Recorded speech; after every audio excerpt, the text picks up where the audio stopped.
जय माता दी। हर हर महादेव। सूर्य देव को 3 अर्घ होते हैं। एक लाल चंदन का कार्य की सिद्धि के लिए सूर्य नारायण को दिया जाता है। काली मिर्ची के पानी का, आप कोई एग्जाम में बैठ रहे हैं, कोई परीक्षा देने जा रहे हैं, आपको उसमें पास होना ही है, उत्तीर्णता चाहिए, आपको अपना वह काम सफल ही चाहिए, या आपका अदालत में कोई केस चल रहा है, आपको वह केस अपना निपटाना है, तो आप काली मिर्ची के जल से सूर्य देव को जो अर्घ दी जाती है, अर्घ से व्यक्ति का कोई भी काम 1.5 महीने के अंदर अंदर पूर्ण हो जाता है। काली मिर्ची का इतना बड़ा प्रणाम है। तीसरे नंबर पर है बेलपत्री के जल का सूर्य को अर्घ दिया जाता है। सूर्य देव को बेलपत्री के अर्घ का जल कौन देता है? जो व्यक्ति बहुत ज्यादा बीमार पड़ा रहता है, कुछ न कुछ उसकी शरीर में कोई न कोई शारीरिक कष्ट चलता ही रहता है, कभी घुटने में दर्द, कभी कमर में दर्द, कभी ब्लड प्रेशर, कभी शुगर, कुछ न कुछ चलता ही रहता है, वह लगातार एक बेलपत्री के पानी का अर्घ सूर्य को देव को देता रहे, उसका रोग से निवारण हो जाता है, उसे रोगों से मुक्ति मिल जाती है। आपके पास कोई विकट परिस्थिति आ जाए, कोई भी हल आपको नहीं मिल रहा हो जाता है, कई बार जीवन में ऐसी ऐसी घड़ी आ जाती है जहाँ पर हमें सोचने का भी समय नहीं मिलता। शिव महापुराण की कथा वर्णन करती है, रविवार के दिन आप 1 लोटा भरकर शिव शंकर को अर्पित करते हैं, तेज लक्ष्मी प्राप्त होती है। शिव कथा कह रही है, जी कहते हैं कि कुंवारी कन्या अगर तीज का व्रत करती है, बड़ी तीज का करती है, छोटी तीज का करती है, हरताली का तीज का व्रत करती है, छठ व्रत करती है, कुंवारी कन्या नवरात्रि के व्रत रखती है, कुंवारी कन्या जितने भी व्रत धारण करती है, सोमवार के करती है, गुरुवार के करती है, मंगल, बुध, गुरु, शुक्र, शनि जो भी व्रत किया है, कुंवारी कन्या भूल से भी 1 लोटा जल अगर शिव शंकर को अर्पित करती है, शिव कहते हैं मेरी पुत्री के समान हो जाती है, माता अशोक सुंदरी के समान हो जाती है, उसके लिए वर देखना मेरा कार्य हो जाता है। मौका मिले तो गीता प्रेस निकाल कर सुनना, पढ़ना, शिव शंकर को रिझाना, बेलपत्र का प्रयोग भगवान शिव को रिझाने का जो आनंद है, शिव शंकर को जो मनाने का आनंद है, वो स्वरूप ही एक अलग है। जब कोई भी विषम परिस्थिति आ जाए, आपने ऐसा कर लिया कि आपने पशुपतिनाथ का व्रत कर लिया, आपने सोमवार की अष्टमी का व्रत कर लिया, आपने शंकर जी की आराधना कर ली, तो भी आपके ऊपर विषम परिस्थिति चल ही रही है, आपके ऊपर से विषम परिस्थिति दूर होने का नाम ही नहीं ले रही है, तब आप शंकर जी के मंदिर में बेलपत्र चढ़ाने के लिए जब आप जाएं, प्रयास करिएगा कि बेलपत्र, माता अशोक सुंदरी का स्थान सबको मालूम है, माता अशोक सुंदरी वाली जगह पर बेलपत्र डंडी वाली जगह है जहाँ से पानी बहकर नीचे जाता है, उधर रखना। उसी बेलपत्री को फिर आप वापिस उठाना। शिवलिंग पर जब आप बेलपत्री रखो तो भाग जहाँ पर आप बैठे हो भाग फिर पीछे की ओर होना चाहिए, कि जहाँ पर शिवलिंग रखा है डंडी का भाग उसके पीछे की ओर होना चाहिए, आपके विपरीत दिशा में। शिव शंकर पर आप रखकर 7 लोटा जल भगवान शंकर पर आप अर्पित कर दीजिए, अपने भाव को रखते हुए। अगर आपके ऊपर कोई भी विषम परिस्थिति चल रही है, आपने पशुपतिनाथ के व्रत कर लिए, सोमवार की अष्टमी का व्रत कर लिया, सोमवार की अष्टमी के सभी उपाय कर लिए, उसके बाद भी आपका कोई कार्य नहीं हो रहा,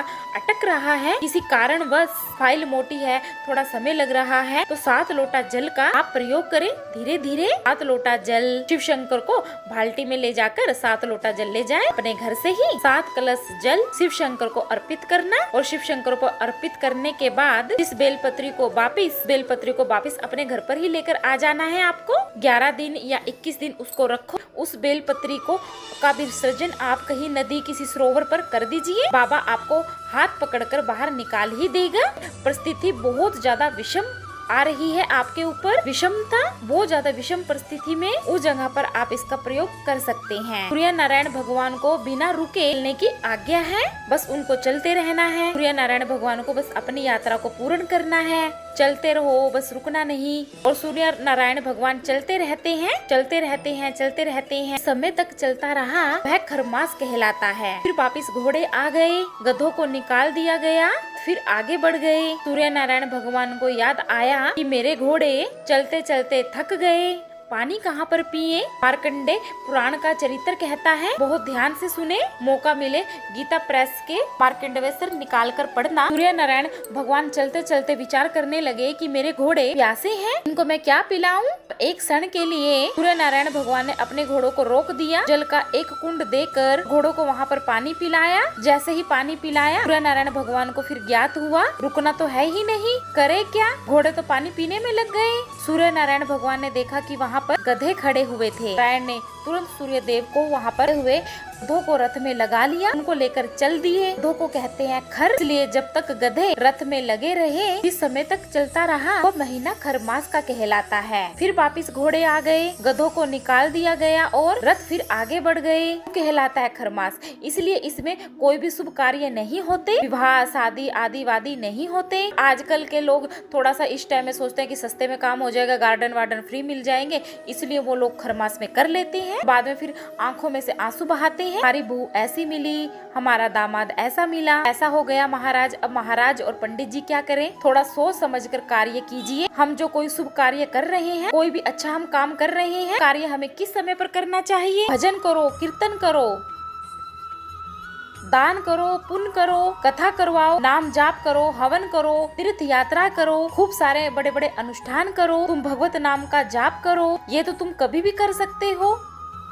जीवन प्रांत में कभी भी किसी का कोई भरोसा नहीं है, इसलिए भजन का भी कोई भरोसा नहीं। करते रहो, जाने किसका कब फोटो टंग जाए। भजन में, कीर्तन में, नाम जपने में कभी पीछे ना हटो। माता पार्वती जी ने हाथ जोड़कर भगवान शिव से अपने पुत्रों के सामने, अपने बच्चों के सामने स्तुति कर दी। शंकर भगवान से कहा, आपने मेरा नाम उमावती रखा, पुष्प देने के लिए धव के रूप में आ गई। पर शिव जी से पूछा, आप मुझे फिर कैसे प्राप्त करोगे? शिव जी कहते हैं, कुंवारी कन्या तीज का व्रत करती है, हरतालिका तीज का व्रत करती है, छोटी तीज बड़ी तीज जो भी व्रत रखती है, कन्या के लिए श्रेष्ठ वर देखना कार्य है। गुरु जी ने कहा है, मेरा बेटियों से निवेदन है कि शादी के बाद आप शंकर जी को जल चढ़ाओगी, वो है एक अलग बात है, पर आप शादी से पहले ही शंकर जी पर 1 लोटा जल अर्पित करना शुरू कर दीजिए। कुंवारी अवस्था में ही, आपने कुंवारी अवस्था में ही शिव शंकर पर जल चढ़ाना शुरू कर दिया तो ये निश्चित है आपके लिए वर माता पिता जरूर देखेंगे, पर पक्का